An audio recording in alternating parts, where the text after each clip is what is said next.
Good evening sir. Very very good evening. कल हम लोगों ने देखा था up to the torque calculation, तो उसी को लेके आगे बढ़ते हैं।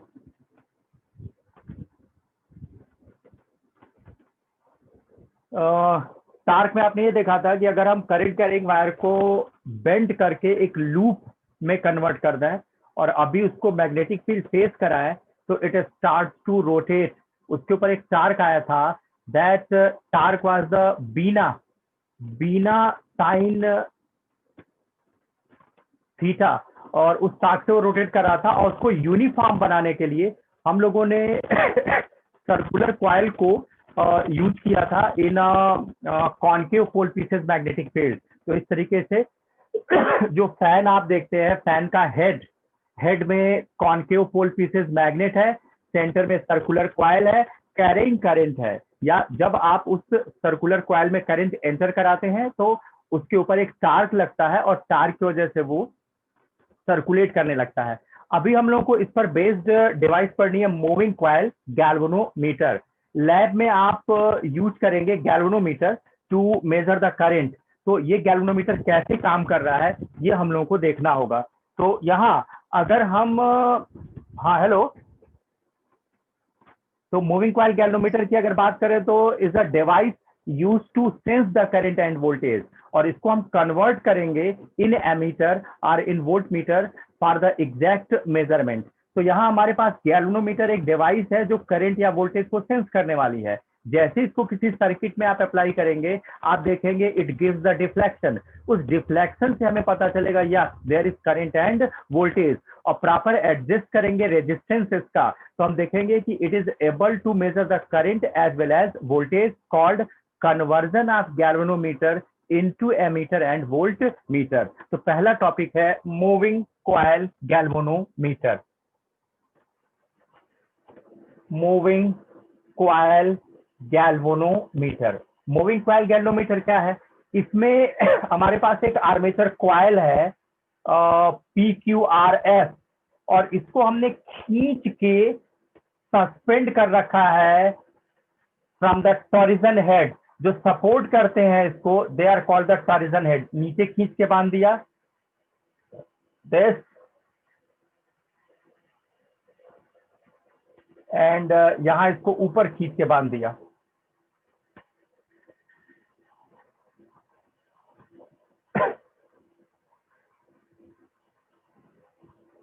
ये यहाँ स्पाइरल स्प्रिंग लगा दी रीस्टोर बैक होने के लिए। देखेंगे क्या मतलब है रीस्टोर बैक का। इसको बोलते हैं टर्मिनल 1। ये हो गई स्पाइरल स्प्रिंग 1। जैसे टॉय में अगर आप देखते तो टॉय में आपको स्पाइरल स्प्रिंग मिलती है, जो चाबी भरने वाले टॉय होते हैं। उसमें जब आप इस तरह से की को रोटेट करते हैं तो अंदर स्पाइरल स्प्रिंग्स रोटेट होती हैं, और इन स्पाइरल स्प्रिंग्स से रोटेट होने में पोटेंशियल एनर्जी का स्टोरेज मिलता है। तो हमारे पास एक आर्मेचर कॉइल है। अच्छा, ये ओवर द मेटेलिक सिलेंडर है, एक मेटेलिक सिलेंडर के ऊपर है। क्यों है ये हम एक्सप्लेन करेंगे। ये एक मेटेलिक सिलेंडर के ऊपर है, और इस पर एक हमने पॉइंटर चिपका दिया है which is in the direction of surface vector of the armature coil. Surface vector जो इसका होता है आर्मेचर कॉइल का, उसी पर हमने एक पॉइंटर लो वेट निडल चिपका दी है, और यहां हमने इस तरह से एक आर्क लगा के सर्कुलर स्केल जनरेट कर दी है। पर division is mm, neither it is in ampere nor it is in volt, it is in mm। देखेंगे हम इसको कन्वर्ट करेंगे कि एक डिवीजन कितनी करंट या एक डिवीजन कितनी वोल्टेज होगी, तो इसी को हम कैलिब्रेशन बोलेंगे, या इसी को हम कन्वर्जन बोलेंगे of the galvanometer two volt meter और गैल्वेनोमीटर टू एमीटर। तो हमने एक आर्मेचर कॉइल ली, खींच के ऊपर बांध दिया, टॉरिजनल हेड 1 खींच के नीचे बांध दिया, टॉरिजनल हेड 2 एक स्पाइरल स्प्रिंग लगाई, और यहां से हम कनेक्शन लेंगे, और दूसरी स्पाइरल स्प्रिंग लगाई SS2 स्पाइरल स्प्रिंग 2। इसको बोलते हैं टर्मिनल कनेक्शन, टर्मिनल 2। और कॉन्केव पोल पीसेस मैग्नेट लगा दिए। मीन्स ये हो गया N और ये हो गया S। दिस ये मैग्नेट हो गया इस तरीके से। ये this is a moving coil galvanometer. एक छोटे से ब्लैक कंटेनर में इसको कवर कर दिया और इस पॉइंटर के मूवमेंट को देखने के लिए ग्लास प्रोवाइड कर दिया। अब आपको ये देखना है हाउ इट इज वर्किंग, और इसमें इसको बोलते हैं high suspension wire, spiral spring, torsional head, connection terminal 1, connection terminal 2, spiral spring 2, supportive torsional head 2 and concave pole pieces magnet and a metallic cylinder जिसके ऊपर ये आर्मेचर कॉइल है with a pointer over a circular scale। मान लेते हैं आपके पास एक bulb है this, और आपने इसमें सेल ऐड किया। नाउ सेल ऐड करते ही ये बल्ब ग्लो करने लगा, बल्ब जलने लगा। अब आप जानना चाहते हैं कि इसमें करंट है या वोल्टेज है या नहीं है, या कितनी करंट है। आप कट कर दीजिए, कट करने पर एक टर्मिनल ये 1 बना, एक टर्मिनल ये 2 बना। ऑब्वियसली इस 1 को उठा के यहां जोड़ दीजिए, इस 2 को उठा के यहां जोड़ दीजिए। जो करंट है वो बल्ब से होके 1 पर पहुंचेगी, 1 पर पहुंचेगी, स्पाइरल स्प्रिंग के थ्रू इस आर्मेचर कॉइल में आएगी और आर्मेचर कॉइल से सर्कुलेट होती हुई T2 से निकल जाएगी, T2 से 2 से निकल जाएगी, यानी वापस आ जाएगी इसमें, और ये सर्कुलेशन पूरा हो जाएगा। मींस इस मूविंग कॉइल गैल्वेनोमीटर को इन बिटवीन दिस 2 पॉइंट्स आपको लगाना है। अगर आप यहां लगाएंगे तो इस आर्मेचर कॉइल से करंट जाएगी, और आपको पता है a current carrying armature coil held in a magnetic field deflects. अब ये घूमने लगता, तो इसको घूमने से बचाने के लिए हमने हाई सस्पेंशन फाइबर लगाया है। ये जैसे ही घूमेगा ये वायर ऐठेगा तो स्पाइरल स्प्रिंग ट्विस्ट होगी, और ट्विस्ट होते ही तुरंत अपोज कर देगी, और ये एक पार्टिकुलर ओरिएंटेशन तक रोटेट होके रुक जाएगा। जब ये रोटेट होगा तो ऑब्वियसली इसके ऊपर निडल लगाई हुई है, ये निडल भी रोटेट होगी, और इस निडल की 2 पोजीशंस के बीच में आपको ये डिवीजन दिख जाएंगे। इन्हीं डिवीजन को मेजर करके हम करंट या वोल्टेज का मेजरमेंट करेंगे। तो मूविंग कॉइल गैल्वेनोमीटर क्या है? अ करंट और वोल्टेज सेंसिटिव डिवाइस। पर्पस क्या है? Used to detect the current and voltage, and hence after calibration it can be converted into voltmeter and ammeter to measure the accurate value of current and voltage। हम current and voltage की accurate value को measure कर पाएंगे। Working principle क्या है? Suspended coil है, इन a magnetic field है। तो जैसे ही करंट इसमें आएगी, डिफ्लेक्टिंग चार्ज लगेगा, रोटेशन होगा। रोटेशन को काउंटर बैलेंस करने के लिए स्पाइरल स्प्रिंग और सस्पेंशन फाइबर लगे हैं, तो ये कंप्लीट रोटेशन में नहीं जाएगा, थोड़ा सा रोटेट करेगा। सस्पेंशन फाइबर ट्विस्ट होगा, अपोज करेगा, स्पाइरल स्प्रिंग ट्विस्ट होंगी, अपोज करेंगी, और ये घूम के रुक जाएगा। और जैसे ही आप करंट स्विच ऑफ करेंगे, करंट हटते ही इसका टार्क खत्म हो जाएगा, तुरंत ये स्पाइरल स्प्रिंग लूज होके अपनी पुरानी ओरिएंटेशन में आने की कोशिश करेंगी, तो ये निडल वापस अपनी पुरानी पोजीशन में आ जाएगा। तो हमने बताया मूविंग कॉइल गैल्वेनोमीटर क्या है, मूविंग कॉइल गैल्वेनोमीटर डिजाइन कैसे हुआ है, और ये वर्क कैसे कर रहा है। अब इसमें मेटेलिक सिलेंडर क्यों लगा है? अगर मान लेते हैं यहाँ बल्ब में करंट काफी कम है, तो जब वो करंट यहाँ आर्मेचर कॉइल में आएगी तो वो करंट काफी कम होगी।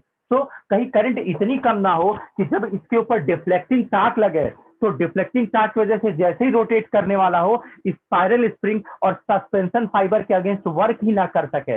इतनी टाइट स्प्रिंग है, इतना हाई सस्पेंशन है कि very little amount of current के लिए ये डिफ्लेक्ट ही नहीं होगा। तो डिफ्लेक्ट नहीं होगा तो फिर यहाँ निडल की ओरिएंटेशन में चेंज नहीं आएगा, अकॉर्डिंगली हम रीडिंग नहीं ले पाएंगे। To enhance the magnetic field, आपने देखा होगा लोअर क्लास में आपको इलेक्ट्रोमैग्नेट पढ़ाया जाता था। अगर आप कॉइल बनाते और उस कॉइल में एक सेल जोड़ देते कॉल्ड सोलेनॉइड, तो ये एक मैग्नेट बन जाता। और अब अगर इसमें एक नेल इंसर्ट कर देते तो स्ट्रॉन्ग मैग्नेट बन जाता कॉल्ड इलेक्ट्रोमैग्नेट। तो यहाँ मेटेलिक सिलेंडर इंट्रोड्यूस करने की वजह से मैग्नेटिक फील्ड हाई हो गई। तो कितनी भी लो टू लो वैल्यू करंट होगी, अगर इस आर्मेचर कॉइल में आई तो मैग्नेटिक फील्ड की वजह से इसके ऊपर डिफ्लेक्टिंग चार्ज बढ़ जाएगा, और डिफ्लेक्टिंग चार्ज बढ़ने से कुछ ना कुछ डिफ्लेक्शन तो होगा। तो इस तरीके से मेटेलिक सिलेंडर का इस्तेमाल हुआ है टू इनहैंस द करंट और to enhance the magnetic field and hence to enhance the deflection, ताकि जो भी मिनिमम करंट है उसके लिए भी हमें सफिशिएंट डिफ्लेक्शन मिल सके। वर्किंग प्रिंसिपल को अगर मैथमेटिक्स में एक्सप्रेस करें तो मान लिया आई करंट इज एंटरिंग, तो आई करंट एंटर करते ही उसके ऊपर टार्क हो जाएगा टाउ इज इक्वल टू बीना। इसके ऊपर जो टार्क आएगा that will be the tau is equal to बीना। और जैसे ही ये टार्क आया तुरंत ये घूमेगा, से यहां आपको 5 डिग्री दिख गया, ये घूम गया, 5 डिग्री घूम गया, तो ये 5 डिग्री से रोटेट कर गया। वायर रोटेट करने का मतलब वायर ट्विस्ट हुआ, वायर ऐठ गया। जब वायर ऐठेगा तो उसमें ट्विस्टिंग टॉर्क प्रोड्यूस होगा, which will be directly proportional to the torsion, which is directly proportional to the twisting angle.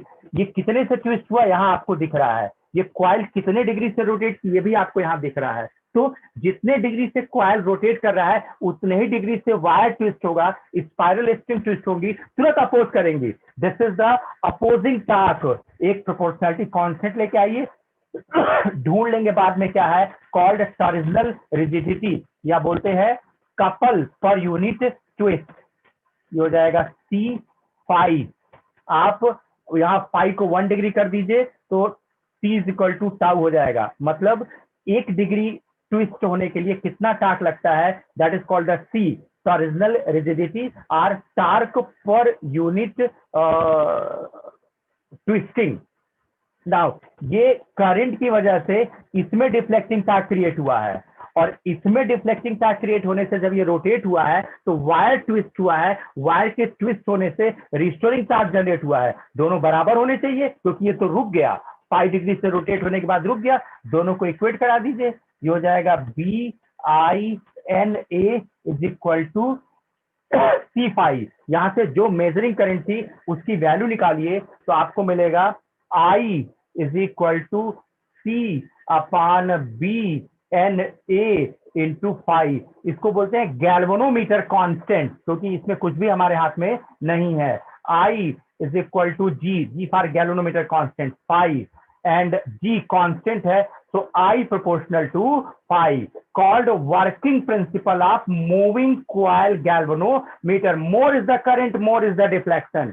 जितनी ज्यादा करंट यहां आएगी उतना ज्यादा डिफ्लेक्शन आपको मिलेगा, and hence by measuring this deflection one can measure the current. तो यहाँ मूविंग कॉइल गैल्वेनोमीटर 5 नंबर में लिखने के लिए आता है, और 2 and 2 मार्क्स की न्यूमेरिकल प्रॉब्लम्स भी दे के जाता है। तो थ्योरेटिकल कमांड तो हमने दे दिया कि what is the moving coil galvanometer, how it is construct, why a metallic cylinder is inserted, and why spiral springs and suspension fiber are high elastic, or what is the galvanometer constant, and how the amount of current is depending on the deflection created in the armature coil.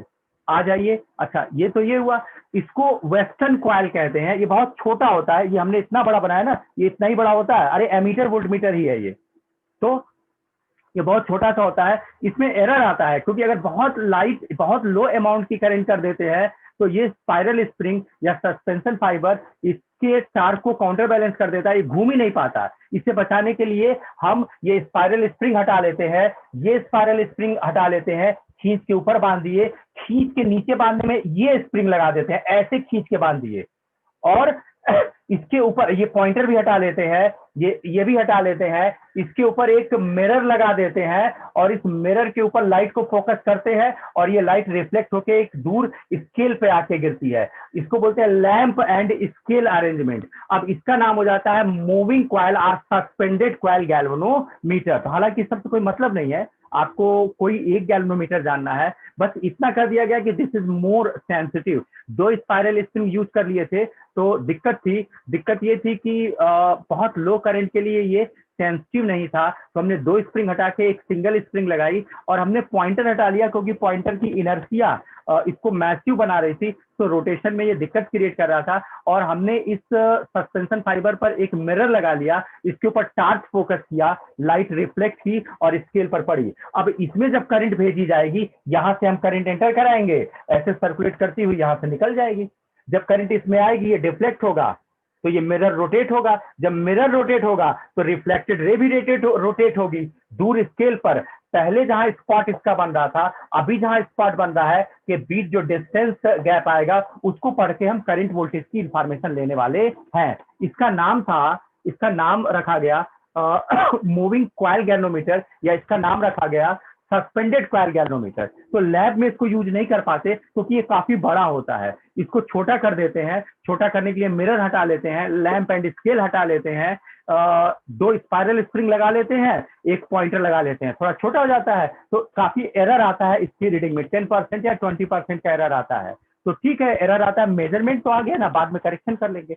अब आइए कि ये galvanometer as a ammeter या as a voltmeter क्यों नहीं use हुआ। हमने कहा कि ये सेंस कर रहा है कि there is a current, there is a voltage, लेकिन यहाँ डिफ्लेक्शन भी हमें दिख रहा है, फिर भी हम उस डिफ्लेक्शन को डायरेक्ट करंट या वोल्टेज नहीं रीड कर सकते। क्यों? आपको पता होना चाहिए एमीटर और वोल्टमीटर की प्रॉपर्टी। एक आइडियल एमीटर वो होता है जिसका रेजिस्टेंस जीरो हो, रेजिस्टेंस ऑफ एमीटर जीरो होना चाहिए। अगर कोई पूछ रहा है क्यों, तो आंसर है ammeter added in series, circuit में सीरीज में जोड़े जाते हैं। तो अगर एमीटर का अपना रेजिस्टेंस होगा और उसको उठा के आप जोड़ लेंगे सीरीज में, तो पूरे सर्किट का रेजिस्टेंस बढ़ जाएगा, और रेजिस्टेंस बढ़ते ही करंट डिक्रीज हो जाएगी।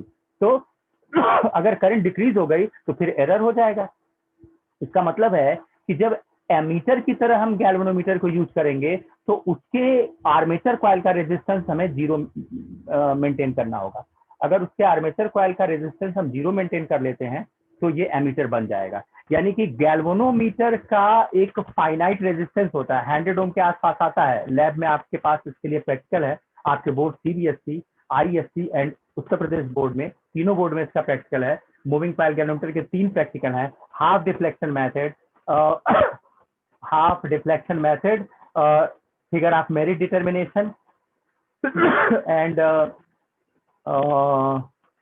conversion of galvanometer into ammeter and conversion of galvanometer into voltmeter। ये है। तो हम ये कह रहे हैं कि एमीटर का रेजिस्टेंस जीरो होना चाहिए और गैल्वेनोमीटर का रेजिस्टेंस लमसम 100 ओम के आसपास होता है।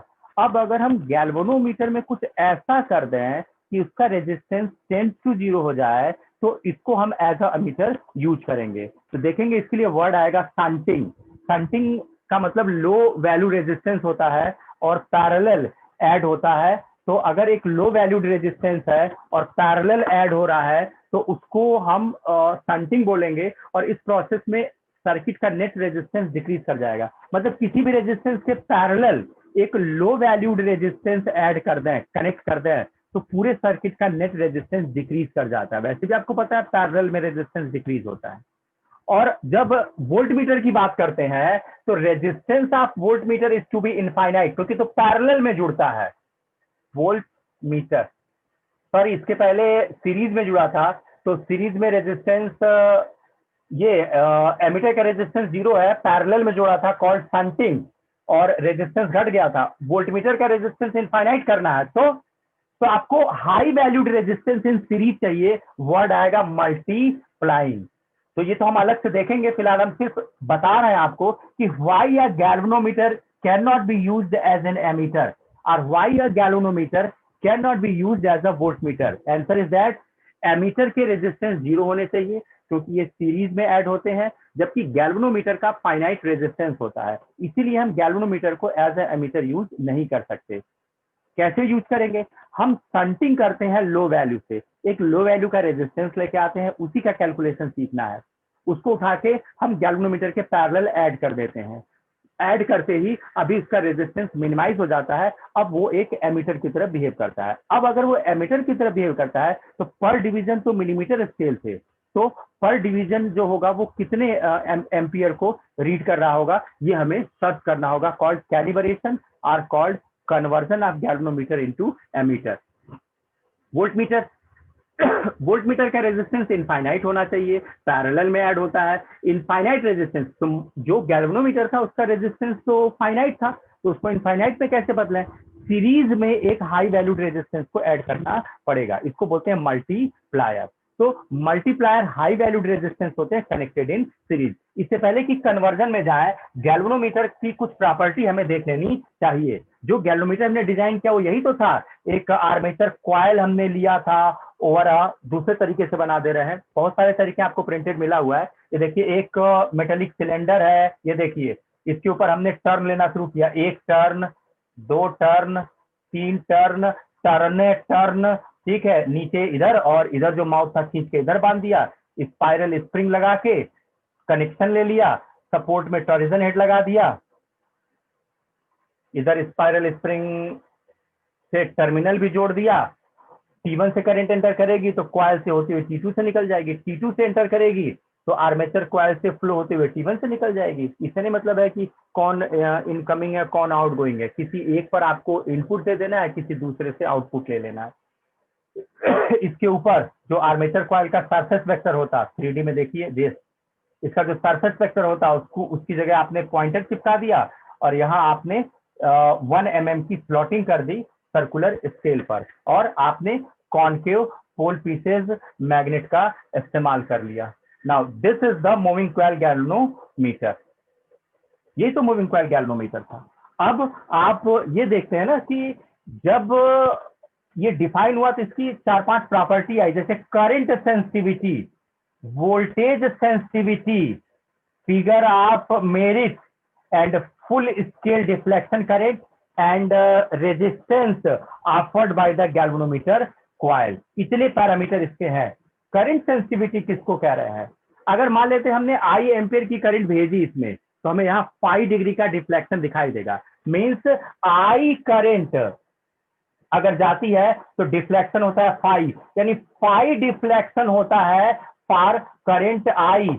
तो यूनिट करंट के लिए कितना डिफ्लेक्शन होगा? Means deflection per unit current is called the current sensitivity. जैसे मैं कहता 2 एम्पियर भेजेंगे तो 50 डिग्री का वेरिएशन आएगा, तो 50 डिग्री अपॉन करंट। तो करंट सेंसिटिविटी का मतलब है यूनिट एम्पियर करंट के लिए कितना डिग्री पॉइंटर मूव करता होगा। मीन्स अगर आई करंट देने पे 5 डिग्री से डेविएशन हुआ है तो यूनिट करंट के लिए जो डेविएशन होगा that is called the current sensitivity SI। Voltage sensitivity, V voltage हमने अप्लाई किया तो हमें 5 डिग्री डेविएशन देखने को मिला, तो यूनिट वोल्टेज अप्लाई करते तो डिवीजन पर वोल्ट, इसको बोलते वोल्टेज सेंसिटिविटी। नाउ रेशियो ले लीजिए, current sensitivity upon voltage sensitivity, current sensitivity upon voltage sensitivity. ये हो जाएगा 5 बाई आई, ये हो जाएगा 5 बाई वी, 5 कैंसिल हो गया। Voltage upon current that is resistance of the galvanometer coil. Resistance कितना है गैल्वेनोमीटर कॉइल का वो निकल जाएगा यहां से। क्लियर है? मींस अगर हमें करंट सेंसिटिविटी पता है, वोल्टेज सेंसिटिविटी पता है, तो taking the ratio of current sensitivity to the voltage sensitivity हमें पता चल जाएगा कि जो आर्मेचर में कॉपर लगा है, ये जो टर्न आपने लगाया है और ये जो वायर सब यूज किए हुए हैं कनेक्शन के लिए, इनका ओवरऑल रेजिस्टेंस ऑफर्ड कितना है। आप देखेंगे कोई भी न्यूमेरिकल लगाएंगे तो 50 ओम टू 150 ओम के बीच आपको रेजिस्टेंस मिलेगा, यानी कि टिपिकल वैल्यू जो है गैल्वेनोमीटर के रेजिस्टेंस की वो 50 ओम टू 150 ओम के बीच लाई करती है। तो 3 पैरामीटर हो गए, current sensitivity, voltage sensitivity, resistance of the galvanometer coil. Figure of merit, आप ऐसे सोचिए ना कि रीडिंग तो तब लोगे ना आप जब कम से कम एक डिवीजन चलेगा, तो एक डिवीजन चलने की जो करंट रिक्वायर है that is called the figure of merit. Means एक डिवीजन चलने की जो करंट है, एक डिवीजन अगर चलाना पड़े तो कितनी करंट आपको लेनी पड़ेगी, this is called the figure of merit के।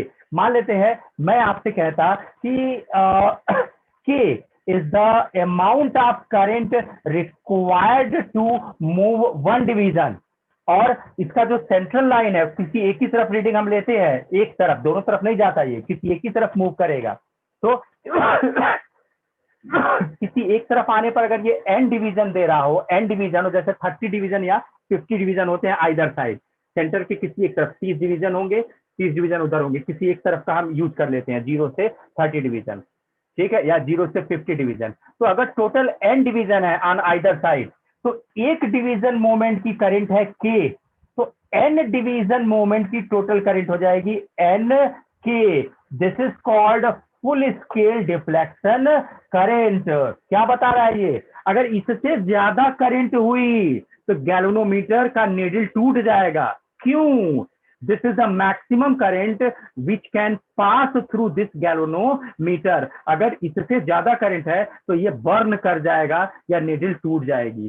तो यहाँ क्या है, एक डिवीजन चलाने के लिए कितनी करंट चाहिए is called figure of merit. If n are the total division तो nk is called full scale deflection current.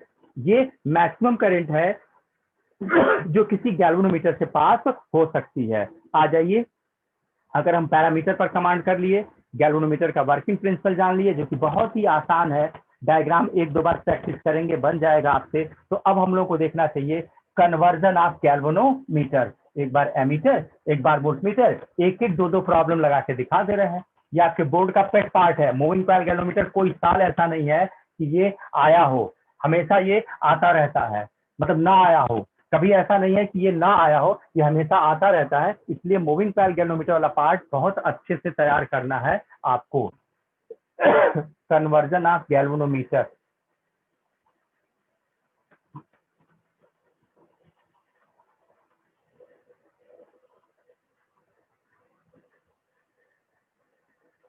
Into ammeter.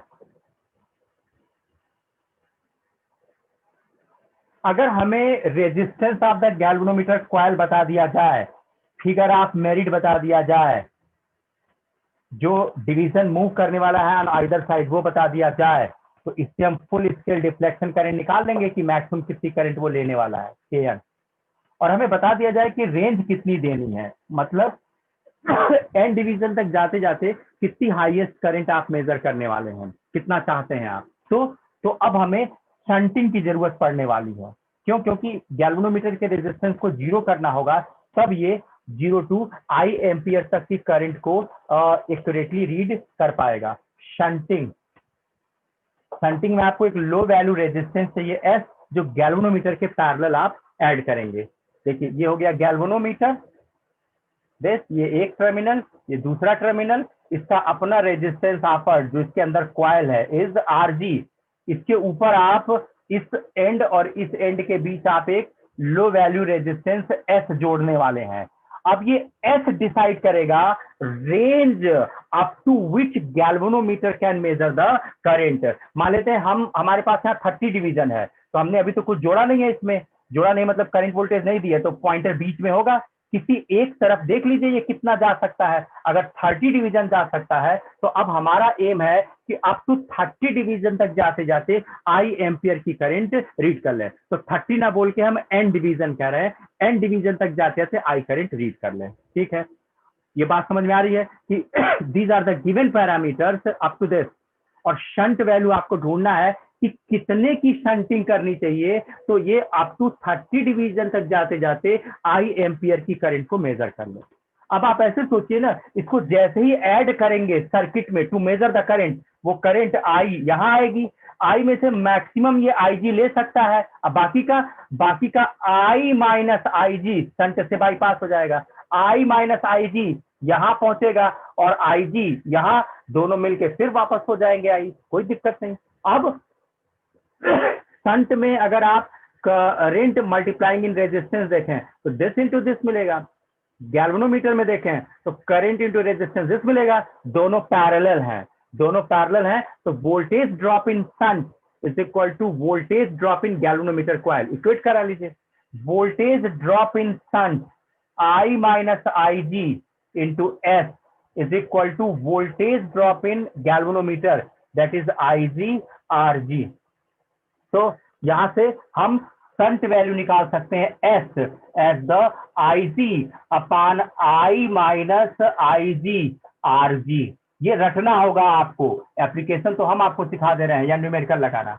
अगर आप चाहते हैं कि ये गैल्वेनोमीटर अप टू 30 डिवीजन, हमने N लिया है, N डिवीजन तक जाते जाते up to the current I measure कर ले, तो शंट की वैल्यू एस यहां से निकलेगी। फॉर एग्जाम्पल अगर मैं आपको डेटा दे देता कि हमारे पास एक गैल्वेनोमीटर है, प्रॉब्लम, हमारे पास एक गैल्वेनोमीटर है, उसकी रेजिस्टेंस वैल्यू है 50 ओम, ठीक है, फुल स्केल डिफ्लेक्शन करंट है 0.5 मिली एम्पियर, और हम कह रहे हैं कि उसको 10 मिली एम्पियर की रेंज का आप एमीटर बनाइए, अप टू 10 मिली एम्पियर तक वो मैक्सिमम रीड कर सके। 30 डिवीजन है, आप ही सोचो ना, 30 division is able to read the 10 milli ampere, so per division is able to read 10 by 30 milli ampere। That is 0.33 milli ampere. Calibrate हो गया। जो 1 मिलीमीटर का स्लॉट था, अब वो 1 मिलीमीटर का स्लॉट 0.33 मिली एम्पियर में कन्वर्ट हुआ। एक डिवीजन 0.33, 2 डिवीजन 0.66, 3 डिवीजन 0.99 और 30 डिवीजन तक जाते जाते 10 मिली एम्पियर की रीडिंग हो जाएगी। कैलिब्रेट हो गया कि पर डिवीजन जो एमएम में हुआ करते थे वो अभी करंट स्केल में चले गए। 1 mm जो होगा ऑन गैल्वेनोमीटर वो इस क्राइटेरिया के अकॉर्डिंगली 0.33 मिली एम्पियर की करंट को रीड करेगा, पर डिवीजन पर रीड करेगा। टोटल डिवीजन तक जाते थे 10 मिली एम्पियर। अब रही बात की शंट यहां जोड़ना है, कितने वैल्यू का शंट होना चाहिए, लगा दीजिए formula. S is equal to IG RG upon I minus IG, यही तो था। IG 0.5 मिली एम्पियर, 0.5 मिली मतलब 10 to the power minus 3। RG is the 50 upon I, the maximum range, that is 10 milli, minus IG is the 0.5 milli, 0.5 milli। Now 10 to the power minus 3 नीचे से common लीजिए, cancel हो गया, ठीक है। Now ये हो जाएगा दिस इंटू दिस हो जाएगा 25, दिस इंटू दिस हो जाएगा 25 डिवाइडेड बाई 10 में से 0.5 जाएगा, हो जाएगा 9.5। रफली 10 देख सकते हैं आप, चाहिए तो कैंसिल कर लीजिएगा। रफली 10 देख सकते हैं तो कितना आएगा, 2.5 आएगा ओम। मीन्स हमने इसको 10 देखा है, तो 10 देखा है तो 2.5 हो जाएगा, आप 9.5 से काट लीजिएगा। मतलब इस गैल्वेनोमीटर में जिसका डेटा ये था, अप टू 10 मिली एम्पियर की रेंजिंग अगर करनी है ताकि 30 डिवीजन तक जाते जाते वो इस करंट को मेजर कर पाए, जबकि पर डिवीजन करंट 0.33 मिली एम्पियर आई थी, तो आपको 2.5 ओम से शंटिंग करनी होगी। तो ये तो काफी आसान हो गया। एक और न्यूमेरिकल लगा लेते हैं। मान लेते हैं मैं आपसे कहता कि डेटा वही है, मैं कहता कि रेंज जो है वो 50 मिली एम्पियर की कर दीजिए, 0 to 50 मिली एम्पियर की रेंज कर दीजिए, तो फिर आप रखना शुरू कर दीजिए। आप एस की वैल्यू निकालेंगे, IG RG अपान I है 50 milli minus IG 0.5 milli, 10 to the power minus 3 common लीजिए, कैंसिल हो गया ना। ऊपर हो जाएगा 25, नीचे हो जाएगा 49.5 रफली 50 देखते तो 25/50 1/2 0.5 ओम हो जाता। क्या देख रहे हैं आप देख रहे हैं 30, आप देख रहे हैं कि 10 मिली एम्पियर से 50 मिली एम्पियर की रेंज पर गए। शंट की वैल्यू देख रहे हैं 2.5 ओम से घट के 0.5 ओम हो गई। क्या मतलब है, मतलब है जितना रेंज बढ़ाने की कोशिश करेंगे उतना लो वैल्यूड शंट की जरूरत पड़ेगी। पूछा हुआ है आपसे कि अगर हमें रेंज बढ़ानी हो तो शंट वैल्यू का क्या आंसर है, शंट वैल्यू घटानी होगी। तो शंट तो पहले से लो था, जितना लो वैल्यूड शंट करते जाएंगे उतना रेंज हाई होता चला जाएगा। तो आपके पास यहाँ फार्मूला है, अगर आपको रेंज बता दी जाए कि अप टू व्हाट रेंज तक का एमीटर चाहिए, तो आप बहुत आसानी से कैलकुलेट कर लेंगे कि शंट की वैल्यू कितनी है। तो इस तरीके से आप गैल्वेनोमीटर को एमीटर में कन्वर्ट कर सकते हैं। एट अ ग्लांस देख लीजिए, सिर्फ आपको करना इतना था कि अगर गैल्वेनोमीटर को एमीटर में बदलना होता है तो आप गैल्वेनोमीटर लिए, गैल्वेनोमीटर का अपना एक रेजिस्टेंस ऑफर्ड है, गैल्वेनोमीटर में 2 टर्मिनल आपको दिख रहे हैं, आप एक लो वैल्यू का रेजिस्टेंस पैरेलल में ऐड करते हैं called shunt. Now this is an ammeter, ये एमीटर है, जो भी डिफ्लेक्शन यहां देगा उसको नोट करेंगे तो आपको करंट की वैल्यू पता चल जाएगी। डेरिवेशन कैसे लिया, हमने यही कहा ना, इसको ले जाके जैसे ही ऐड करेंगे कहीं आई करंट एंटर कर जाएगी, आई में से IG ही ये अधिकतम ले सकता है, बाकी का I माइनस IG इनको मिलेगा। Now this into this is equal to this into this, ऐसा करेंगे तो आपको शंट की वैल्यू का फार्मूला मिल जाएगा। ये फार्मूला शंट की वैल्यू का आपको याद करना है, I G R G upon I minus Ig. Ig is the full scale deflection current, Rg is the resistance offered by the galvanometer coil, and I the max value जो आप read कराना चाहते हैं थ्रू दिस गैल्वेनोमीटर। बिल्कुल ऐसे ही हम galvanometer को volt meter में कन्वर्ट करेंगे। अंतर सिर्फ इतना है, लो वैल्यू पैरेलल में ऐड हुआ था, हाई वैल्यू सीरीज में ऐड होगा। यानी हमारे पास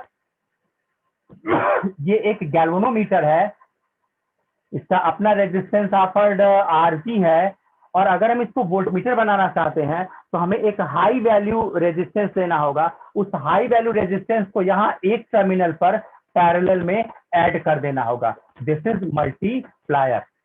high valued series resistance are named as multiplier. अब आप ये वाला part as a voltmeter treat कर सकते हैं। आपके पास दो टर्मिनल हो गए, एक टर्मिनल और दो टर्मिनल। इसको ले जाके जहां भी आप लगाएंगे आपको यहां तुरंत एक डिफ्लेक्शन मिलेगा। अगर वो डिफ्लेक्शन आप मेजर कर लेते हैं तो that deflection will be the voltage reading. For example, इसको जैसे ही कनेक्ट करेंगे ये आईजी करंट ले लेगा, वहां से आईजी करंट ले लेगा, तो आईजी यहां आएगी, आईजी यहां आएगी, आईजी यहां आएगी और निकल जाएगी। कोई फर्क नहीं पड़ा सर्किट में, आईजी एंटर की, डिफ्लेक्शन देते हुए निकल गई। नाउ इसमें वोल्टेज ड्रॉप हो जाएगा आईजी आरजी, और इसमें वोल्टेज ड्रॉप हो जाएगा आईजीएम। नेट वोल्टेज ड्रॉप कितना हो जाएगा, is the reading of this. Net voltage drop हो जाएगा IG RG plus IG M. यहां से आईजी कॉमन लेके फेंक दीजिए इधर, V by IG is equal to R plus M. यहां से एम निकाल लीजिए, एम की वैल्यू आ रही है V by IG minus RG. This is the formula for converting the galvanometer into voltmeter. अगर आपको रेंज दे दिया जाए कि अप टू वी रीडिंग तक का वोल्टमीटर बनाना है तो आप एम वैल्यू का मल्टीप्लायर इन सीरीज ऐड करेंगे। आप डेटा ले लीजिए, मान लेते हैं मैं कहता अप टू 5 वोल्ट तक की रेंज का वोल्टमीटर बनाइए, तो आईजी पता ही था, आरजी पता ही था, वी की जगह 5 रखेंगे, रख के देख लीजिए ये हो जाएगा 5, आईजी आया था 0.5 मिली एम्पियर माइनस आरजी आया था 50। नाउ ये हो जाएगा 50, ये हो जाएगा 10, ये हो जाएगा 10 टू द पावर 4।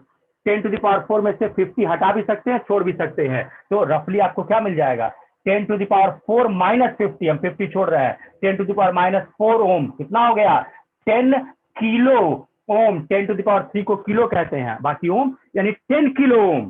पहले 1 ओम 2 ओम 3 ओम आ रहा था, 4 ओम 5 ओम, अभी किलो में आ रहा है। मतलब साफ है, मतलब जब वोल्टमीटर की बात आती है तो रेजिस्टेंस हाई वैल्यूड होना चाहिए। लेक्चर डिसअपियर होने वाला है, मिलेंगे हम लोग कल, जहां हमने एक न्यूमेरिकल आपको लगा के दिखा दिया। ठीक है, कल अगर कोई न्यूमेरिकल हो इस पर तो पूछ सकते हैं, अदरवाइज हम लोग नेक्स्ट ऑब्जर्वेशन देखेंगे कि whenever there is current there is magnetic field, called Oersted experiment. Explain किया था बायट एंड सेवर्ट ने, तो we have to read the Biot and Savart law. तो Oersted experiment and Biot and Savart law ये कल का topic होगा। Have a great day. Good evening, sir. Thank you, sir. Very, very good evening and best wishes Thank you, to all sir. of you.